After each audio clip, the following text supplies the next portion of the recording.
BCom second year के प्यारे बच्चों, स्वागत है आप सभी का शंकर सर की क्लास में। आज हम जानेंगे बिजनेस स्टैटिस्टिक्स के टॉप 5 क्वेश्चन। ये वीडियो हिंदी मीडियम के बच्चों चाहे इंग्लिश मीडियम के बच्चे हो, दोनों के लिए बहुत इंपॉर्टेंट है। आप सभी को ध्यान में रख कर के ये वीडियो बनाया गया है ताकि हिंदी वालों को प्रॉपर हिंदी दिखाई दे, इंग्लिश वालों को इंग्लिश भी दिखाई दे, सुनाई दे, समझ में आए और अपने एमपी क्वेश्चन टिक लगा करके वो अभी से पढ़ाई स्टार्ट कर दें और आने वाले एग्जाम में एटलीस्ट 50 नंबर से पास तो हो जाएं। ला सकते हो पूरा 75 में 75, पर जितना कम से कम बता करके आपको पास करवा दूं वो मुझे ज़्यादा अच्छा लगता है, क्योंकि बहुत सारे बच्चे ना उतना डिटेल से नहीं पढ़ते यार। पर फिर भी जो बताऊंगा उसकी तैयारी कर लोगे ना तो 75 भी ला सकते हो, 50 लाना है 50 भी ला सकते हो, पास होना है 30 नंबर वो भी ला सकते हो। तो बने रहिए वीडियो में एंड तक। स्टार्ट करते हैं वीडियो को बिना किसी देरी के। मैं हूँ आपका शंकर सर, जो आज आपको बताएंगे बिजनेस स्टैटिस्टिक्स में क्या क्या इंपॉर्टेंट है। देखिए, अगर पहले यूनिट की बात करें तो पहले यूनिट में एक नहीं 7 चैप्टर होते हैं। कितने चैप्टर? 7 चैप्टर होते हैं। अब इसमें से क्या क्या आएगा ये तो आपको जानना होगा। तो सबसे पहली बात ये होती है कि यूनिट 1 में चैप्टर 1 से ही हर सब्जेक्ट में क्वेश्चन पहले आता है, क्योंकि जो चैप्टर 1 होता है ना वो पूरे आगे जितने चैप्टर होंगे उनका आधार होता है, आधार स्तंभ होता है, बेस बातें वही होती है। तो विषय का नाम सांख्यिकी है, जिसे आप इंग्लिश में बिजनेस स्टैटिक्स कहते हैं। व्यावसायिक सांख्यिकी को ही आप बिजनेस स्टैटिक्स बोलते हैं। तो उनके क्वेश्चन पूछे जाना बहुत ही कॉमन है। तो इसमें आपको पूछा जाता है व्यावसायिक सांख्यिकी क्या है या सिर्फ सांख्यिकी क्या है, सांख्यिकी की प्रकृति या विशेषता, है ना, सांख्यिकी का क्षेत्र, सीमा, उद्देश्य, कार्य, महत्व, ये सारे टॉपिक्स एक ही चैप्टर के अंतर्गत है। तो इनको एक ही क्वेश्चन में पूछा जाता है। अब एग्जाम में जब आएगा तो वो इस तरह से आ सकता है कि सांख्यिकी क्या है, व्यावसायिक सांख्यिकी की प्रकृति को बताइए, ठीक है। ये फिर पूछ देगा व्यावसायिक सांख्यिकी की प्रकृति बताते हुए उनके क्षेत्रों को भी वर्णन कीजिए, या फिर व्यावसायिक सांख्यिकी क्या है उसके प्रकृति को और महत्वों को बताइए, व्यावसायिक सांख्यिकी क्या है उनके क्षेत्र और सीमाओं को बताइए। इस तरह से क्वेश्चन कुछ अलग अलग पार्ट में डिवाइड करके कोई दो दो चीज़ों को पूछेगा। लेकिन आपको पढ़ना ये पूरा का पूरा है। आपको उसकी प्रकृति, क्षेत्र, सीमाएं, उद्देश्य और महत्व, ये 5 टॉपिक्स पढ़ना है। कितने टॉपिक? 5 टॉपिक, ताकि एग्जाम इसमें से जो भी चीज़ उठा करके आपको पूछे आपसे बनना चाहिए। ये हुआ यूनिट 1 का क्वेश्चन। इंग्लिश मीडियम के बच्चे सांख्यिकी को आप स्टैटिक्स बोलते हैं, आपको पता है। प्रकृति को आप नेचर कह देते हैं, ठीक है। विशेषताओं को आप कैरेक्टर कह देते हैं, क्षेत्रफल को आप स्कोप कह देते हैं, सीमाओं को आप लिमिटेशन कह देते हैं, है ना। उद्देश्य और कार्य को आप ऑब्जेक्ट और फंक्शन कह देते हैं, महत्व को इम्पोर्टेंस बोल देते हैं। तो इस तरह से आपको स्टैटिक्स के function, object, nature, scope, limits, इन सब को पढ़ लेना है, क्योंकि इन्हीं से आपके एग्ज़ाम में पूरे 15 नंबर के एक क्वेश्चन आते हैं, ठीक है। तो एग्ज़ाम में बहुत अच्छे नंबर लाना है तो इन थ्योरीज को आपको पढ़ लेना है। इनके प्रैक्टिकल भी बताऊंगा, पर अभी प्रॉपर बात हो रही है थ्योरीज की। दूसरा इंपॉर्टेंट थ्योरी आपको पढ़ लेना है आपके यूनिट 4 से। यूनिट 4 में क्या होता है? निर्देशांक होता है। क्या होता है? निर्देशांक, जिसे इंडेक्स नंबर भी कहते हैं। तो सबसे पहला क्वेश्चन होता है कि निर्देशांक क्या है, उसकी विशेषता और उसके उपयोग और दोष को समझाइए या उनका वर्णन कीजिए। तो व्हाट इज इंडेक्स नंबर ना, उस इंडेक्स नंबर का नेचर या करेक्टर आपको पूछा जाएगा, या फिर आपको उसके इम्पोर्टेंस पूछा जाएगा, और फिर आपका लिमिट्स जो कि दोष होता है। तो ये टॉपिक्स आपको इंडेक्स नंबर का देख लेना है कि what is index number, nature, importance और लिमिट्स। इनको अगर आप याद कर लेते हैं तो आपके पूरे 15 नंबर यहाँ से और बन जाएंगे। तो 15 30 नंबर आपका बन जाएगा, जिसमें आप पास हो सकते हैं, सिर्फ पास। अब नंबर और लाना है तो इनके आने वाले और थ्योरीज आपको पढ़नी होगी। इसी में एक यूनिट और चैप्टर जुड़ा हुआ है जो है काल श्रेणी की विश्लेषण, काल श्रेणी का विश्लेषण और अर्थ, महत्व और अव्यय। तो काल श्रेणी को टाइम सीरीज कहते हैं। तो व्हाट इज टाइम सीरीज आपको पूछा जाएगा, ठीक है। तो आपको काल श्रेणी का अर्थ पता होना चाहिए। अव्यय को अपन कंपाउंड्स बोलते हैं, सॉरी कंपोनेंट्स बोलते हैं, ठीक है।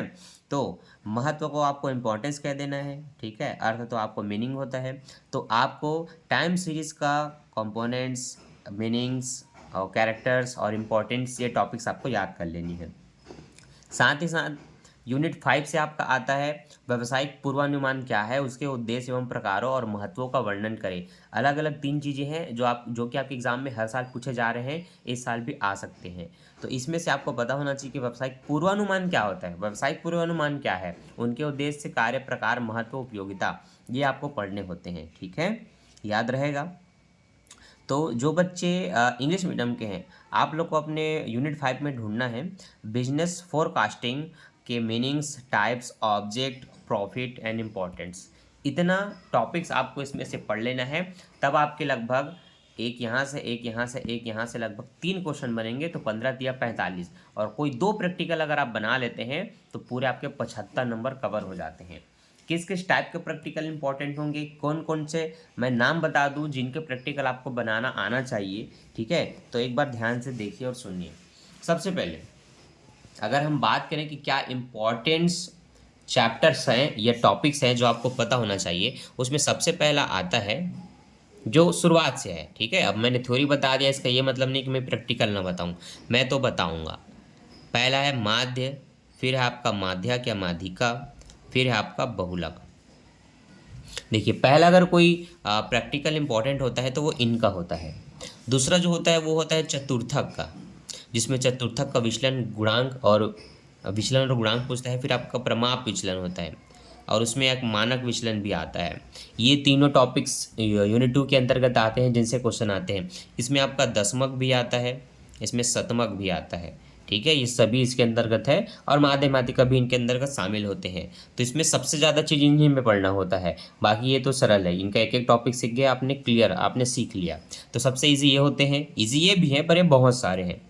अब आपके पास तीसरा यूनिट जो आता है वो आता है कार्ल पियर्सन की रीति और स्पेयरमैन की रीति। अब यहाँ पर आप क्या सीखते हैं, यहाँ पर आप सहसंबंध निकालना सीखते हैं, सहसंबंध गुणांक निकालना सीखते हैं, है ना, कोटि अंतर निकालना सीखते हैं। ये टॉपिक्स आपको आना चाहिए यूनिट 3 से। ठीक है, यूनिट 4 में आप क्या याद करते हैं, आप निर्देशांक याद करते हैं। क्या याद करते हैं, निर्देशांक। ठीक है, इंडेक्स नंबर आप याद करते हैं। तो आपको ये टॉपिक्स पता होना चाहिए। ठीक है, मेन मिड एंड मिड, है ना, आपको चतुर्थक विचलन और साथ में काल प्रश्न की रीति, कोटि अंतर, और लास्ट जो आपका 5वां होता है वो आपका होता है प्रायिकता से संबंधित प्रश्न, जो कि आपको यूनिट 5 में मिलेंगे, है ना, जिसमें मैंने आपको बताया था कि एक थैले में कुछ बॉल, कुछ गेंद रखी गई हैं, कोई सफ़ेद कलर की, कोई लाल कलर की। तो एक गेंद निकाली जाएगी, तो उसमें से काली गेंद या लाल गेंद आने की क्या संभावना है। चलो वो प्रैक्टिकल में एक बार आपको बता देता हूँ कि वो किस तरह का है। उन क्वेश्चनों को आपको बिल्कुल देख लेना है, जैसे कि ये आपके एग्ज़ाम में इस साल 2023 में आया था। तो इस टाइप के क्वेश्चन आपको देख लेना है। ये हिंदी इंग्लिश दोनों में है, तो हिंदी इंग्लिश दोनों मीडियम के बच्चे इसको देख सकते हैं। ये क्वेश्चन आपको पढ़ने हैं। ठीक है, ये क्वेश्चन आपसे बनने ही चाहिए। ठीक है, यूनिट 4 से अगर मैं बता दूं कि यूनिट 4 से क्या आ सकता है, तो यूनिट 4 से इस टाइप के क्वेश्चन आते हैं जो एक्सरसाइज जी में दिया गया है, एक्सरसाइज बी में भी है। ठीक है, देखिए एग्जाम्पल से ही बता देता हूँ। ये इस टाइप के क्वेश्चन, इस टाइप के जो सोल्यूशन होते हैं, ये आपको बनना चाहिए, ये आपसे बिल्कुल बनना चाहिए। ठीक है, ये क्वेश्चन आते हैं। अगला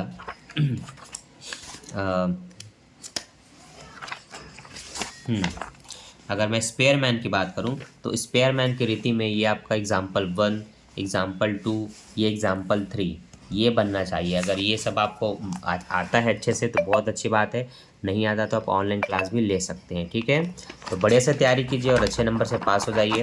बाकी मैं मिलता हूँ नेक्स्ट वीडियो में। वीडियो अच्छा लगा तो वीडियो को लाइक करके दोस्तों के साथ शेयर कर देना। ऐसे इंपॉर्टेंट वीडियो आपके लिए लाता रहता हूँ हर विषय के लिए। तो चैनल को सब्सक्राइब करके बेल नोटिफिकेशन को ऑल पे सेट कर लेना, ताकि हर वीडियो की नोटिफिकेशन टाइम पर मिल पाए। Bye bye.